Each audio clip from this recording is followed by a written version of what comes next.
आज हम लोग Bhagavad Gita chapter 18 the perfection of pronunciation के श्लोक 20 को कवर करने वाले हैं। रोज की तरह पहले मैं संस्कृत में श्लोक को पढ़ूंगी, उसकी इंग्लिश ट्रांसलेशन को देखेंगे और मीनिंग को समझेंगे। तो चलिए शुरू करते हैं। सर्वा भूतेषु येनैकं भवम् अव्ययम् ईक्षते अविभक्तं विभक्तिषु ताज जननं विद्धि सत्विकम्। That knowledge by which one undivided spiritual nature is seen in all living things, though they are divided into innumerable forms, you should understand to be in the mode of goodness. तो that knowledge, वो ज्ञान by which, जिसके ज़रिए one, एक इंसान undivided spiritual nature is seen, मतलब जो spiritual nature कभी भी चेंज ना हो, जो कभी भी पृथक ना हो, एक ही जैसा स्पिरिचुअल नेचर आप करते जा रहे हो, is seen in all living entities. जिस ज्ञान के जरिए सारे ही लिविंग थिंग्स के अंदर एक ही जैसा स्पिरिचुअल बिहेवियर बन सकता है। Though they are divided into innumerable forms, जबकि वो लोग खुद अलग अलग है, हम सब कोई अलग अलग है, अलग अलग तरीके से बिहेव करते हैं, अलग तरीके का बॉडी हमारा है, सब कुछ हमारा अलग है, लेकिन फिर भी जब हम एक ही जैसा स्पिरिचुअल बिहेवियर रखते हैं, एक ही तरीके से स्पिरिचुअलिटी करते हैं, जैसे कि मान लो सभी कोई राधे राधे बोल रहे हैं, सभी कोई हरे कृष्णा बोल रहे हैं, सभी कोई अपने जो भी सेम कम्युनिटी से बिलोंग कर रहे हैं या फिर व्हाटएवर, वो कोई एक पर्टिकुलर वर्ड यूज़ कर रहे हैं, जबकि सब अलग दिखते हैं, अलग जेंडर के हैं, अलग इच्छाएं हैं उनकी, लेकिन स्पिरिचुअल इच्छा सबकी सेम है, बातें अलग तरीके से करते हैं, वॉइस सबका अलग है, फिजिकल अपीयरेंस अलग है, इमोशनल फीलिंग्स अलग है, फिर भी सब कोई सेम तरीके से करते हैं। क्यों? Because of the same knowledge. कुछ जितना ज़्यादा स्पिरिचुअलिटी करोगे, कुछ अनुभूतियाँ होगी कि हमको, जैसे बोला जाता है ना, we are all parts and parcels of the divine, तो हम उन्हीं से अलग हो चुके हैं, एक अंश, उन्हीं के तरफ जाना है। अभी बहुत कोई पूछ सकता है कि क्यों ये हो रहा है, उनसे अगर अलग हुए, उनसे जाना है, तो ये अलग होना भी क्यों हुआ और उन तक जाना भी क्यों हुआ। तो ये एक रहस्य है, ये बहुत कोई शायद आइडेंटिफाई किया होगा जो बहुत ज़्यादा तप करते हैं, या नहीं किया होगा, what ever is situation, at least मैंने तो नहीं किया है। तो द थिंग इज़ दैट ये जो साइकिल है कि वहाँ से भगवान के बॉडी से या उनके अंश से अलग होना और फिर उन तक पहुँचना, ये ज़रूरी ही क्यों थी? What is the purpose of this particular cycle? What is the purpose of getting detach from God and attaching to God? ऐसे भगवान को ये सब कुछ रचयिता बनना ही क्यों पड़ा, ये सब रचना करना ही क्यों पड़ा? ये बहुत वैलिड क्वेश्चंस आ सकती है, बट क्यों पता है, जैसे कि हम जब अपना गुणगान सुनते हैं हमें बहुत अच्छा लगता है, वैसे ही जब हम भगवान का नाम करते हैं तब भी क्यों बहुत अच्छा लगता है। क्यों लगता है? क्योंकि हम हर एक अंश है ना, भगवान के ही अंश है। तो जब हम भगवान का नाम कर रहे हैं तो घुमा फिरा के हम अपना ही नाम कर रहे हैं। जब भी हम भगवान का मंत्र जाप कर रहे हैं, हमें रिलैक्स हो रही है, पीस हो रही है, पीस फील कर रहे हैं हम लोग। क्यों? और तो बोलते पीस फील नहीं कर रहे, तो हो सकता है कि आप राइट फीलिंग्स के साथ में नहीं कर पा रहे हो, माइट बी, बट जनरली हम जब करते हैं तो हम पीस फील करते हैं। क्यों? क्योंकि हम अपने ही बारे में सुन रहे हैं, वो भगवान का अंश हम ही हैं, तो हम अपने ही बारे में सुन रहे हैं। जब हम हरे कृष्ण कृष्ण कृष्ण हरे हरे, हरे राम राम राम हरे हरे बोल रहे हैं लगातार, हमें अच्छा लग रहा है, पीस लग रहा है, क्योंकि वो हरे कृष्ण जो नाम है ना, वो अगर मैं बोलूँ मैं भगवान के अंश हूँ, कोई और बोल रहा है वो भगवान के अंश है, वो अंश जो है वो भगवान का ही बॉडी पार्ट, मेरा ही हाथ मान लो अलग हो गया। आप लोगों ने जो साइंस के स्टूडेंट्स अगर पढ़े होंगे, जितना ज्ञान होता है उतना इसमें समझ में आता है, मैं तो थोड़ी अल्प विद्या से ही समझने की कोशिश करूँ। तो हमारे जो बॉडी के सेल्स एंड ऑर्गन्स होते हैं, वो उसके अंदर भी पता है एक रेस्पिरेटरी सिस्टम होती है, उसके अंदर भी ब्रेन होता है जो न्यूक्लियस होता है, उसके अंदर भी गोल्गी बॉडीज, फैट प्रोडक्ट्स। तो हमारा बॉडी का जो स्ट्रक्चर है, बॉडी के अंदर जो छोटे छोटे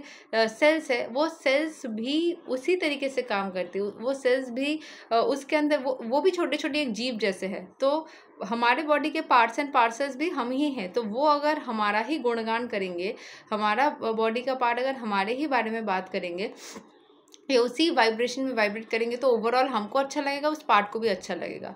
सो सिमिलरली जब हम कृष्ण भगवान का या किसी भी भगवान का ही नाम कर रहे हैं तो हम एक्चुअल में वो पूरे भगवान के अंश होके अपने ही बारे में बात कर रहे हैं। उस पूरे मतलब ये डिफरेंस को समझो अपने बॉडी के सेल्स एंड ऑर्गेन्स के जरिए कि वो छोटा सा अंश जब हमारा बॉडी का मान लो फूड डाइजेशन करने के लिए मदद कर रहा है तो वो पूरे बॉडी में जब फूड डाइजेस्ट हो रहा है तो मेरा शुद्ध शांत हो गया, वो सेल्स एंड ऑर्गन्स भी ग्रो करा, वो भी अच्छा रहेगा। अगर मैं नहीं खाना खाऊंगी या फिर मैं कुछ करूंगी वो सेल भी खराब होगा, सेल भी फंक्शन नहीं करेगा तो ओवरऑल मुझे ही नुकसान होगा। तो वैसे ही भगवान का हर एक अंश और भगवान एक दूसरे के साथ में रिलेटेड है, उस एक दूसरे के साथ में कनेक्टेड है। इसको बंगाली में बोलते हैं ओतोप्रोतो भावे जोड़ितो, मीन्स डायरेक्टली प्रोपोर्शनल या फिर डायरेक्टली कनेक्टेड। ठीक है, तो इस तरीके से जो है कनेक्शन बना हुआ रहता है। Though they are undivided into innumerable forms you should understand to be in the mode of goodness. सब अलग अलग फॉर्म से हैं बट फिर भी ये एक साथ में जुड़े हुए हैं। सो यहाँ के एक्सप्लेनेशन को जो हम पढ़ रहे थे भगवत गीता में, इसको पहले देख लेते हैं। सो यहाँ बोला जा रहा है कि a person who sees one spirit soul in every living thing, जो मैं समझा रही थी कि जो स्पिरिट है, जो भगवान है, उसको अगर आप हर किसी में देखना स्टार्ट कर दो कि जो भगवान की एनर्जी है वो हर किसी में ही विद्यमान है, whether a demigod, human being, animal, bird, beast, aquatic plant और animal possesses knowledge in the mode of goodness, वो अच्छाई के रास्ते में होता है। जब वो समझने लग जाते हैं कि अरे जैसे कि हमारे शरीर में सेल्स एंड ऑर्गन्स है, वो सेल्स एंड ऑर्गन्स जो है वो इंडिविजुअली हमारे शरीर को ही बनाता है, एंड हर एक सेल एंड ऑर्गन जो है वो इंडिविजुअली मतलब एक्टिवली काम भी करता है, मतलब वो लिविंग थिंग जैसा है। हर किसी सेल के अंदर एक बॉडी पार्ट है, एक जो हम जानते हैं माइटोकॉन्ड्रियल रेस्पिरेशन के लिए हो जाता है, nucleus brain of the cell माना जाता है। मतलब ये सारी चीज़ें जैसे हमारे बॉडी के अंदर हर एक चीज़ है जो हमें ही कंप्लीट बनाती है, विदाउट वन सेल हमारा बॉडी इनकम्प्लीट है। वैसे ही हम हर एक जो इंसान इस दुनिया में है, without any of the soul वो भगवान भी इनकम्प्लीट है। तो हर किसी में उस भगवान की एनर्जी से बने हुए हैं यार। हम कोई हर एक इंसान जब एक हो जाएंगे तो वो भगवान के एनर्जी में बैठेंगे। तभी हम जब भगवान का नाम लेते हैं तो मतलब हम अपने ही किसी का नाम ले रहे हैं या फिर अपने ही नाम ले रहे हैं, इसीलिए हमें खुशी होती है। थोड़ा सा डीप है, इसको समझने के लिए थोड़ा बार बार सोचोगे तो समझ जाओगे। सो in all living entities one spirit soul is there, although they have different bodies in terms of their previous work। एक ही सोल है लेकिन उसका अलग अलग बॉडी। जैसे मैं आज इंसान बनी हूँ, हो सकता है पास्ट में मैं कभी चींटी थी या फिर कभी पेड़ थी या कभी पौधा थी। So it can also change, every जन्म में हमारा ये चेंज हो सकता है। As described in the 7th chapter, the manifestation of the living force in every body is due to the superior nature of the supreme Lord। तो जो भी सारे विशेष है वो पूरी होती है because of the 7th chapter में हमने पढ़ा था, जो manifestation of the living force होता है, मतलब जो सच्चाई में बदलती है, जो विश थॉट से रियलिटी में बदलता है, वो सुपीरियर नेचर के वजह से होता है, हमारे कर्म के वजह से ही होता है। So, thus to see that one superior nature, that living force in everybody is to see in the mode of goodness, that living energy is imperishable, although the bodies are perishable. Differences are perceived in terms of the body because there are many forms of material existence in conditional life। तो ये जो अंदर का जो soul है वो कभी ख़त्म नहीं होता है। अंदर का जो सोल है वो हमेशा ही जीवित रहता है, वो जन्मों जन्मों तक ही रहता है, वो चलता रहता है। हाँ, 2-3 चीज़ें हैं कि ये सोल मुक्त होने का, लिबरेट होने का, तब हम उस डिवाइन एनर्जी के साथ में एक हो जाते हैं। उनके ही पार्ट्स एंड पार्सेस है जो उनसे अलग होकर के इस दुनिया में रह रहे हैं। जैसे कि एक एक सेल एक लिविंग थिंग के जैसा हमारे अंदर ही रह रहे हैं, वैसे ही हम भगवान के अंदर ही है। एक्चुअली भगवान के अगर बॉडी पार्ट बोलिए, जो ब्रह्मांड है वो भगवान का ही बॉडी शेल है जिसके अंदर ही हम रह रहे हैं। जिस तरीके से जैसे कि हमारे बॉडी के जो सेल्स एंड ऑर्गन्स है वो हमारे इस पूरे बॉडी एक ब्रह्मांड जैसा देखा जाए, ये यूनिवर्स जैसा देखा जाए, उसके अंदर ये घूम रहे फिर रहे हैं, अपना काम कर रहे हैं। ये पूरा चीज़ उनके लिए एक बड़ा यूनिवर्स है। वैसे ही उनको पता नहीं इसका शुरू ख़त्म, इनको पता नहीं अंदर का जो सेल्स है वो उतना ज़्यादा ब्रेन नहीं रखते। हमारे बॉडी के सेल्स एंड ऑर्गन्स जो है वो छोटे छोटे पार्ट्स में जैसे काम करें, हमारे बॉडी के पार्ट्स, उनके पास उतनी ब्रेन नहीं है कि वो हर चीज़ को समझ सके जो हम समझ रहे हैं। वैसे ही भगवान अगर वो बड़ा सा आदमी है और हम भगवान के बॉडी के अंदर के सेल्स एंड ऑर्गन्स है, तो हम भी जो काम कर रहे हैं बहुत सारी चीज़ें हमें समझ में नहीं आती है, because we are not develop to that level like God. ठीक है, तो वो चीज़ यहाँ पे लागू हो रही है।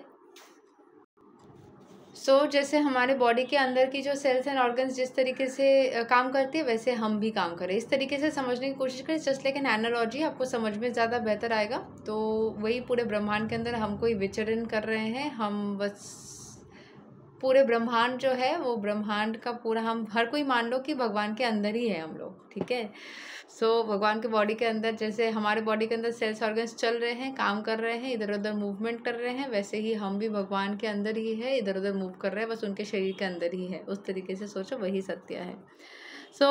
Differences are perceived in the terms of body because there are many forms of material existence in conditional life. The living force appears to be divided. Such impersonal knowledge is an aspect of self realization. तो इस knowledge के ज़रिए हम अपने आप को पहचान सकते हैं कि हम हर कोई, हम भी उस भगवान का ही अंश है, मतलब एक छोटा सा पार्ट उस भगवान का ही है। एंड हमें कभी ख़त्म नहीं किया जा सकता, वो सोल के फॉर्म में हमेशा ही हम रह जाएंगे। हाँ, लेकिन उस भगवान के साथ में पूरी तरीके से जुड़ जाएंगे। वो मुक्ति वाला कंसेप्ट एग्जिस्ट करता है कि पूरी तरीके से आप जुड़ गए और वापस इस साइकिल में घूमना बंद हो गया, विच इज़ कम्प्लीटली, जैसे जैनिज्म में माना जाता है, is completely finish the end. जैसे पहले भी मैंने एक बार बोला था कि एक आग जल रही है, उसको आपने फूक मार दिया तो वो कहाँ गई, आग का लॉ कहाँ गया, वो पूरी तरीके से गायब हो गया। वैसे ही इसमें भी है लिबरेशन, जिसमें आप भगवान के साथ पूरी तरीके से एक हो जाता है and this story ends. So it's like the end. तो this can also happen, but there is a very I can say very different kind of a concept. इसको समझना जितना आसानी से बोला जा रहा है उतना आसानी से हो सकता है समझा ना जाए, एंड इसकी एक्सपीरियंस भी थोड़ी सी डिफरेंट हो सकती है। बट येस, जितना यहाँ पे बोला गया है वो मैंने एक्सप्लेन कर दिया। This is Bhagavad Gita chapter 18 का श्लोक 20 यहाँ तक है। अगले दिन हम श्लोक 21 को कवर करेंगे। तब तक के लिए हरे कृष्णा, राधे राधे, जय श्री राम।